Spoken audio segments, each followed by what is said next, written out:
రాష్ట్రంలో అధికారంలో ఉన్న కూటమి ప్రభుత్వంపై సంవత్సర కాలంలోనే ప్రజల్లో తీవ్ర వ్యతిరేకత పెళ్లుబిగుతోందని మాజీ మంత్రి కాకాని గోవర్ధన్ రెడ్డి కుమార్తె కాకాని పూజిత తీవ్రంగా విమర్శించారు.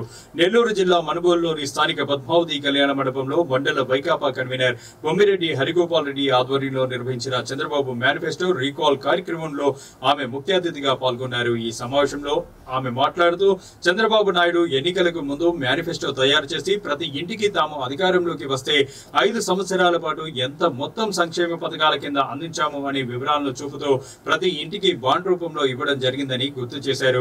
రాష్ట్రంలో జరుగుతున్న బానిస రాజకీయంకు రాబో 2029 ఎన్నికల్లో ప్రజలు తగిన బుద్ధి చెప్పి వైసీపీ అధికారంలోకి తీసుకురావడం ఖాయమన్నారు. ఈ కార్యక్రమంలో వైసీపీ నాయకులు, కార్యకర్తలు తదితరులు పాల్గొన్నారు. ఆయన నన్ను ఎప్పటికీ ఆ కుటుంబానికి ఆయనకి నేను రుణపడి చేసుకుంటున్నా లేదు. వాళ్ళ అభియోగాలు అయితే మాత్రం ఆ రకంగా ఉన్నాయి. మాట్లాడితే పోలీస్ స్టేషన్లు అసత్య ప్రచారాలతో ఈ రోజు మన నాయకులు వాళ్ళు చేసుకునే పనులు రేపు వాళ్ళైనా మీరు మర్చిపోవద్దు. మీరే మా పరిపాలకులు కానీ నాయకులు కానీ కాన్స్టిట్యూన్సీ లెవెల్ నుంచి గోవర్ధన్ రెడ్డి గారి కుమార్తె పూజితమ్మ గారికి నమస్కారాలు తెలియజేసుకుంటూ ఈరోజు అదే మాదిరి వైఎస్ఆర్ కుటుంబ అభిమానులందరికీ కూడా నా నమస్కారాలు తెలియజేసుకుంటూ ఇచ్చేసినటువంటి ఇతర మన గ్రామ నాయకులు, మన మండల నాయకులు, కన్వీనర్ రాజనారాయణ గారిని వేదిక మీదకి రావాల్సిందిగా అదే మాదిరిగా ఇక్కడ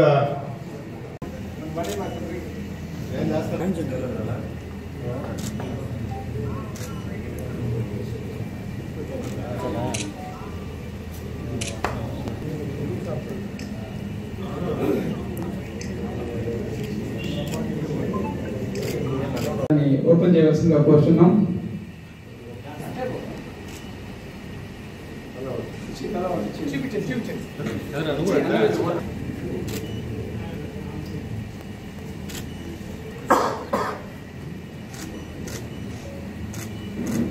రోజు మనుబోలు మండలంలో రీకాలింగ్ చంద్రబాబు నాయుడు మేనిఫెస్టో ఎలా చంద్రబాబు నాయుడు గారు వాళ్ళ ప్రభుత్వం జనాల్ని మోసం చేశారనే దాని గురించి ప్రోగ్రాం చేసుకున్నాము. అయితే జనాల్లో వ్యతిరేకత స్పష్టంగా కనపడిపోతుంది. సంవత్సర కాలంలో ప్రభుత్వం వైఫల్యం చెందింది, ఏ రకమైనటువంటి హామీలు పూర్తి చేయలేదు.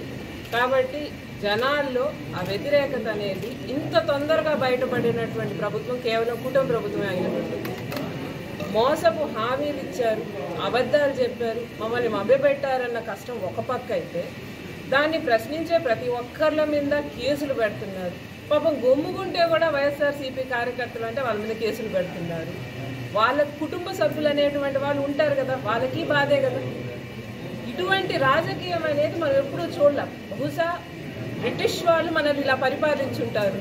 బానిసలుగా ఉండండి, మేమేం చెప్తే అది తీసుకోండి, ఎక్కువగా మాట్లాడితే జైల్లో వేస్తామని చెప్పి పోరాటాలు చేసేవాళ్ళని, నిజాలు మాట్లాడే వాళ్ళని అప్పట్లో జైల్లో వేసేవాళ్ళని చెప్పి పుస్తకాల్లో చదువుకున్నాను, ఇప్పుడు చూస్తున్నాను.